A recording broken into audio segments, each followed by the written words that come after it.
Bonjour tout le monde, je suis ravie de vous retrouver aujourd'hui pour une nouvelle vidéo. Je vous prends un petit peu face cam avant de vous passer des images beaucoup plus intéressantes que mon faciès à l'heure actuelle. Même si on notera, j'ai quand même fait un effort de make-up et pour ça on peut mettre un pouce bleu. Bref, aujourd'hui je vous retrouve pour vous faire mon retour, mon partage d'expérience en fait sur une séance que Pépère a eu donc de massage qui a été faite par Elodie. Donc Elodie c'est la créatrice, la fondatrice, la gérante d'Alodis Care qui est une marque de soins, mais elle procure aussi des massages à de nombreux chevaux, particulièrement à des chevaux de professionnels, donc à savoir tous les chevaux de Camille Condé-Ferreira, les chevaux d'Édouard Lévy, les chevaux des Delaveau, donc Patrice Delaveau ainsi que sa fille Valentine, enfin bref. Un beau petit piquet de chevaux qu'elle masse régulièrement pour les entretenir musculairement, pour les débloquer, leur apporter beaucoup de confort et de bien-être. Et j'ai eu la chance en fait de la rencontrer à la masterclass organisée par Masterclass Expo en Normandie, qui était donc un stage de 2 jours avec Édouard Lévy. Et en fait Elodie était présente pour tenir un stand et faire des démonstrations de massage. Et puis en échangeant avec elle, au final on en est venu au fait qu'elle vienne masser Pépère et faire un petit bilan parce qu'elle fait l'activité de physio-masseuse. Et je vais vous expliquer un petit peu ça face cam parce que j'ai pas tout filmé et qu'il y a des choses hyper intéressantes aussi dont j'aimerais vous parler. Je vous laisse d'abord avec les images du massage. Donc là c'est vraiment des conseils pour vous aussi si vous voulez masser vos chevaux, si vous voulez observer vos chevaux, regarder un peu comment ils sont. C'est vraiment hyper intéressant. Enfin franchement cette femme elle est très inspirante, je pourrais l'écouter parler pendant des heures. Enfin bref, je vous laisse avec les images et on se retrouve après. Bon ben on est avec Elodie d'Alodis Care. Si vous connaissez pas, je vous mets le lien en barre d'infos. C'est une masseuse exceptionnelle qui va s'occuper de Pépère pour voir un petit peu ce qui va, ce qui va pas et lui procurer beaucoup de bien-être. Il est déjà ravi. Donc je vous laisse avec les images pour voir un peu ce qu'elle va faire dessus et puis découvrir les produits aussi qu'elle utilise. Voilà. Là j'ai pris le Work Recup, donc c'est mon huile de massage. Dedans il y a de l'huile essentielle, plusieurs huiles essentielles. C'est un complexe d'huile essentielle qui est fait vraiment pour la récupération. Donc là l'idée c'est de faire un massage de récupération. Donc j'applique l'huile et je l'étale bien. Donc moi un de mes premiers réflexes quand je vois un cheval, c'est déjà d'aller tester les dents. Parce que je trouve que la dentition, on met le mort, on a plein de répercussions au niveau des cervicales et c'est très intéressant de savoir comment ça se passe là-dedans. Donc je passe mon doigt et je vais voir s'il n'y a pas de surdent. Donc là c'est parfait, les dents sont bien lisses, tout va bien, je ressens pas de douleur. Donc voilà, après j'aime bien aller tester un peu tout ce qui se passe, voir si on a des tensions. Je commence souvent par les cervicales hautes. Donc là j'ai une petite tension dans la cervicale haute, un peu de tension. Donc on va aller vraiment rester en local. Quand on trouve un endroit de tension, on reste en local. Voilà. Donc, les règles principales quand on masse, c'est de chauffer le muscle, d'aller le traiter et de le refermer la fibre musculaire. Donc là on va faire des grands cercles pour chauffer le muscle de l'encolure. Donc on fait 3 fois le haut de l'encolure, 3 fois le bas. Tout ce que je fais, vous pouvez le reproduire sans problème sur votre cheval. Après on prend le brachiocéphalus qui est ce muscle là et on le vibre. Pareil, 3 fois.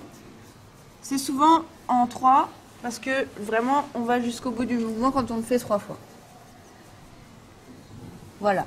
Et après on va rentrer plus dans le muscle en faisant des petits cercles et là en intensifiant notre pression. Donc là pareil 3 fois.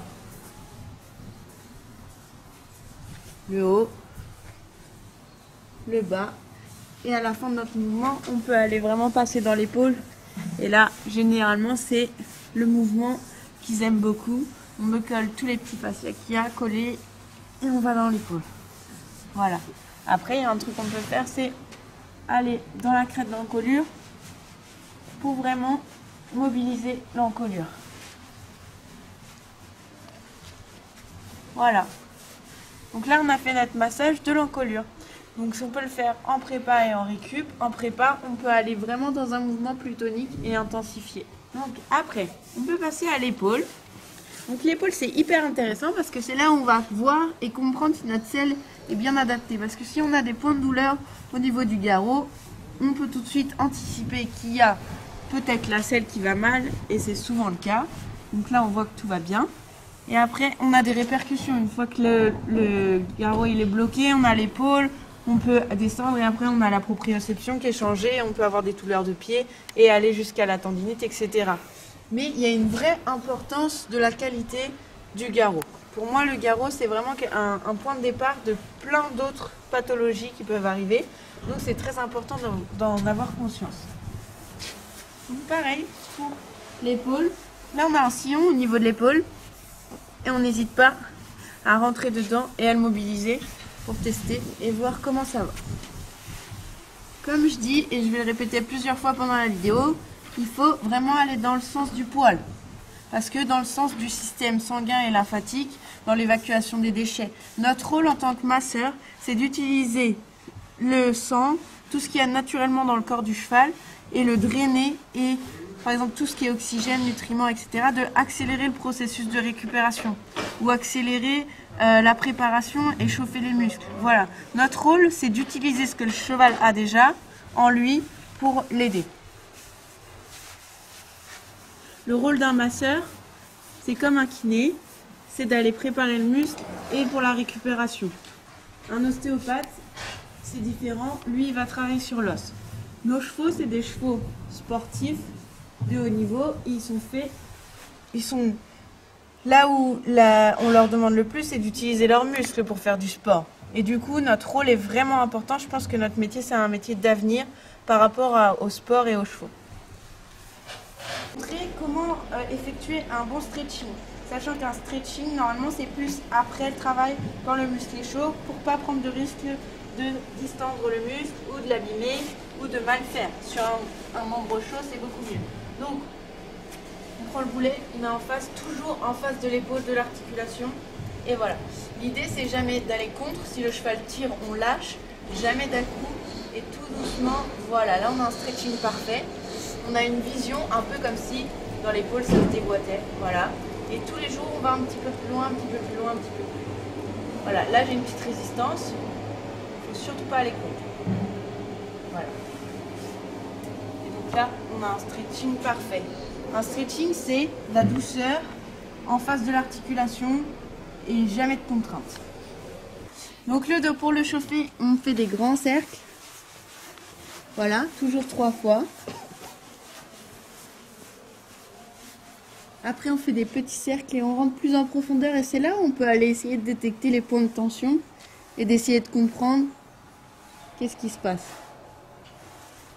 Et on scinde le dos en deux. Voilà, après on va aller faire nos zigzags. Et c'est là où, hop, une petite tension. Hop, vous voyez les petites vibrations là?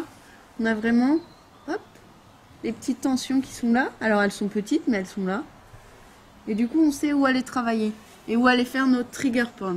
C'est-à-dire, on stoppe à un endroit précis où on a senti une tension, la circulation sanguine 5 secondes. On relève 5 secondes. On repose 10 secondes. On relève 5 secondes. Et on repose 15 secondes. Et en faisant ça, on fait un amas de sang qui, quand on va relever, va faire un effet de ressort et vraiment aller oxygéner le muscle et aller l'aider dans sa récupération. Voilà. Vous avez un doute sur le fait que votre cheval puisse avoir mal au ventre. Alors, il y a un petit test très simple. Au niveau de la sangle, au milieu, on va mettre son doigt et on va appuyer assez fort. Et si le cheval a une réaction, on sait qu'il y a des possibilités d'ulcère au niveau de l'estomac ou le diaphragme bloqué. Là, on n'a pas de réaction. Le cheval va très bien. Et je pense qu'il n'a pas d'ulcère. Et après, on va plus aller tester la partie intestinale. Et donc là, c'est ici. Là, on sent il y a une petite résistance. C'est un petit peu dur. Il peut y avoir du gaz, un peu de fermentation, un peu de stress dû au voyage, etc. Et là, c'est très intéressant d'aller lui masser le ventre. Toujours vers le bas, le sens du poil, etc. pour aller lui apporter un confort intestinal. Et là, on peut aller envisager, je sais pas, d'aller prendre de l'argile alimentaire pour faire un pansement gastrique, aider. Il faut savoir qu'un cheval, les 3/4 des chevaux, ont des petits inconforts intestinaux, ce qui est logique. Ils sont pas faits pour manger du grain, ils sont pas faits pour manger autre chose que de l'herbe, ils sont pas faits pour manger de la paille qui est remplie d'amidon, etc. Nous, on leur fait des pathologies et donc on est tout le temps en train d'essayer de trouver les meilleures solutions pour qu'ils aillent mieux. Alors pour moi, ce cheval, ce que je ressens, c'est que c'est un cheval qui a vraiment un bon fond, qui est très gentil, mais qui a plein de petites douleurs partout et qui est tout le temps dans le compensatoire parce qu'il veut vraiment faire plaisir à sa cavalière. C'est un cheval qui est émouvant et qui me touche quand je mets ma main sur lui, je ressens les endroits de tension, mais je ressens que son corps a toujours cherché à compenser et à apporter quand même le meilleur malgré ça. C'est un cheval qui est très touchant et je trouve qu'il a quelque chose en lui qui donne envie de l'aider. Il est doux, il est touchant et là, quand moi je mets mes mains dessus, ça vibre. C'est un cheval qui a envie de s'en sortir et qui est dans une phase un peu de récupération où vraiment les massages, c'est là où on pourrait avoir un vrai bienfait parce qu'on va l'aider à aller dans ce sens-là. C'est un cheval qui a besoin de confort. Là, les pieds sont un peu douloureux, je ressens des chaleurs, je ressens le sang qui circule un peu moins bien à certains endroits parce que des endroits de tension. On voit très bien sa façon de se positionner, sa proprioception de l'intérieur, là, du compensatoire. Donc là, on sait qu'il y a eu blessure et là, il y a compensatoire dans sa façon de se tenir. Voilà, et ça, c'est très important de savoir observer un cheval et le ressentir. Un cheval, quand il est dans son box, la façon de se tenir, de manger, même l'odeur de son urine, ça peut nous donner beaucoup d'indications et c'est vraiment important de savoir observer les chevaux pour pouvoir après mieux les soigner.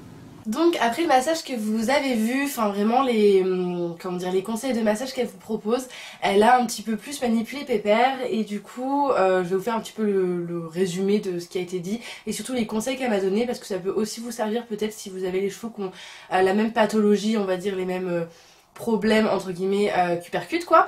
Donc en gros elle m'a débloqué le dos et l'épaule gauche du coup en faisant des trucs dans les muscles et tout, je saurais pas trop vous dire mais bref c'était impressionnant parce que juste en appuyant à un endroit ça a tout changé sur le reste, enfin, c'était impressionnant. Par exemple sur le dos vous avez vu qu'il avait quelques petites tensions. Et du coup elle a massé pour faire passer la douleur en fait, la contraction si j'ai envie de dire.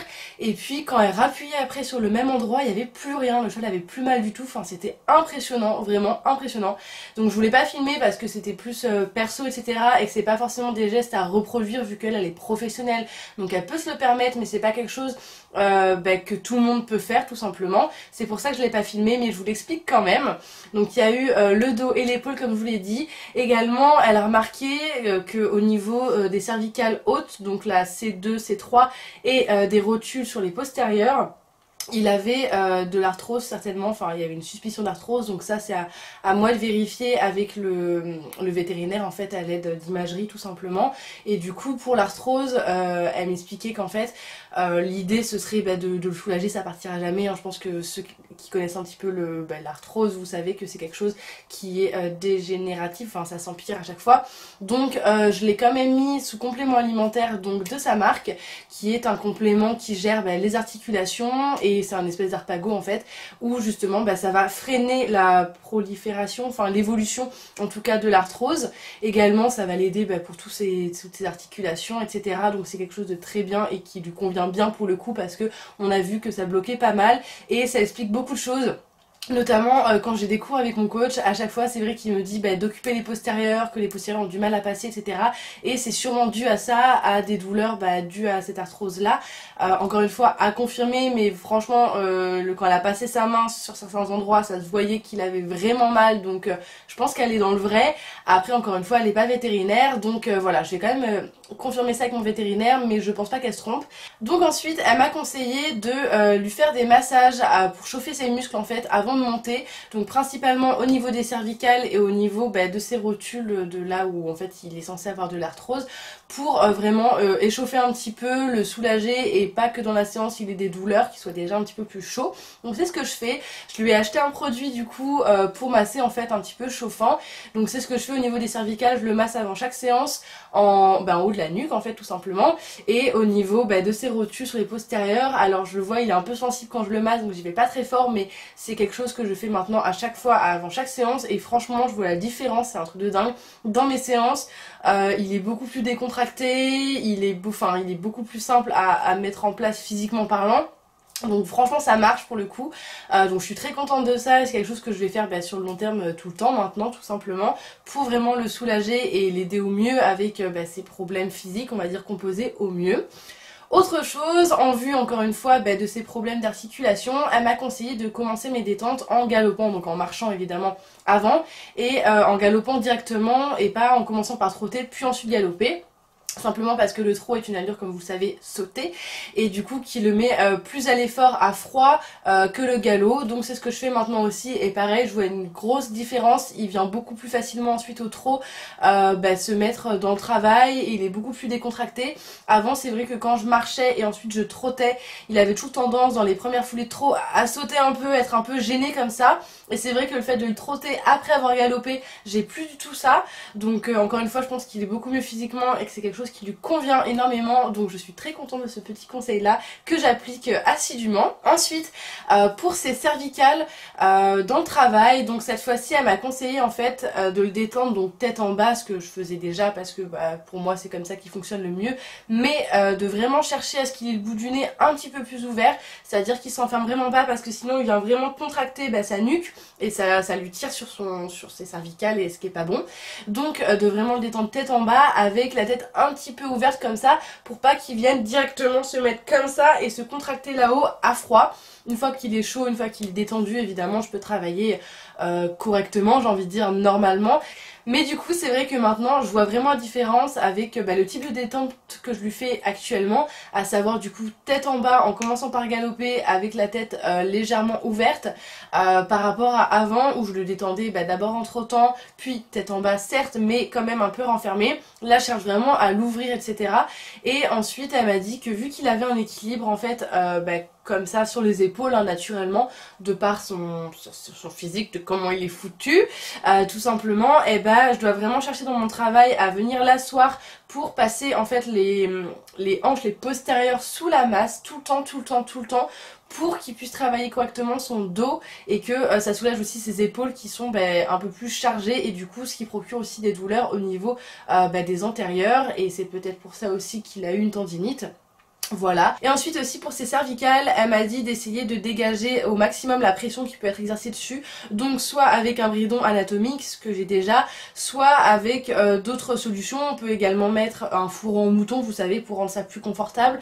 Mais je me suis tournée vers un petit instrument que je devrais recevoir très bientôt, j'espère, qui s'appelle le Kill Pen. Je vous mets une photo juste ici, qui est en fait un petit accessoire qu'on peut mettre sur n'importe quel bridon, et qui permet de dégager complètement les cervicales, puisqu'en fait ça met en hauteur, j'ai envie de dire, la tétière, donc elle appuie pas du tout sur les cervicales, et il y a juste en fait sur les deux petites pressions sur le côté des oreilles où ça va appuyer, et du coup ça permet de soulager en fait les cervicales, ce qui pour moi est très bien, parce que Hypercute a mal à ce niveau là, donc j'essaie de lui procurer un maximum de confort pour que de 1 il soit mieux dans le travail, et de 2 pour que Minou il ait beaucoup moins mal, c'est quand même mieux. Donc voilà. Aussi, elle m'a dit qu'en fait, vu comment il avait ses yeux, vous savez, un petit peu globuleux qui ressortaient un petit peu, elle m'a dit qu'il devait certainement avoir des douleurs liées au soleil, de par peut-être cette couleur d'œil, d'iris, enfin je sais pas. Du coup elle m'a conseillé également de lui mettre un masque anti-UV quand il y avait beaucoup de soleil pour le soulager, parce qu'il avait sûrement des maux de tête qui étaient liés à ça. Elle l'a vu directement, elle m'a dit, vu ses yeux, ça se voit que ce cheval il a mal à la tête, et du coup voilà, mettre un masque également pour protéger ses yeux, pour le mettre un peu plus dans le confort, pour le procurer du bien-être. Donc c'est quelque chose pareil que je ferai maintenant dès qu'il y a beaucoup de soleil, lui mettre un petit masque pour monter, enfin ça me coûte rien en vrai, donc enfin sauf acheter le masque, mais bref. Et ensuite, dernier petit conseil, ne pas hésiter à lui faire des petits cataplasmes à l'argile. Déjà au niveau de ses tendons, parce qu'on le sait, il y a eu blessure, donc ça aidera à la récupération après les séances. Je vais pas en faire à chaque fois évidemment, mais une fois par semaine, pourquoi pas. Donc juste lui poser de l'argile au niveau des tendons, au niveau des antérieurs et des postérieurs, mais également au niveau de ses cervicales et au niveau de ses rotules. Donc maintenant c'est quelque chose que je fais. Je l'ai fait une fois pour l'instant, je lui ai acheté un gros pot d'argile qui était fait pour ça en fait, et du coup c'est pour le soulager, l'aider un petit peu à récupérer après des séances, après une semaine de travail. Voilà, c'est quelque chose que je fais maintenant, donc je lui mets, je lui laisse poser toute la nuit, le lendemain je le retire, et généralement je le laisse au repos le jour où j'ai retiré l'argile, pour vraiment qu'il ait tous les bénéfices et qu'il soit pas directement dans la contraction musculaire juste après, parce que ce serait dommage. Et voilà, pour tous ces petits gros conseils finalement qui changent un peu notre quotidien, qui changent notre routine soins, mais qui sont vraiment bénéfiques. En tout cas merci encore 1000 fois à Elodie pour tous ses conseils, pour son temps, pour son massage. Franchement j'ai l'impression d'avoir appris beaucoup plus sur Pépère en 1h30 qu'elle l'a manipulé, plutôt que en je sais pas moi 4 ans que je l'ai maintenant. Donc franchement c'était incroyable. Je vous invite vraiment à découvrir ce qu'elle fait donc sur son compte Instagram et sur son site qui est actuellement en maintenance mais qui devrait pas tarder à revenir.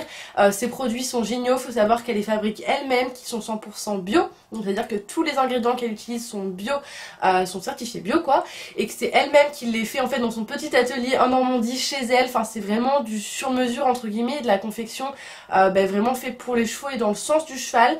Donc voilà, vraiment très très intéressant. J'espère que cette vidéo vous a plu, qu'elle vous aura aidé et que ça vous aura apporté quelques conseils pour vos chevaux. Vous allez pouvoir leur faire quelques petits massages également pour les mettre dans le confort, pour apporter du bien-être et les soutenir aussi musculairement parlant. Et voilà, moi en tout cas je vous laisse, je vous fais d'énormes bisous et je vous retrouve très très bientôt pour une nouvelle vidéo.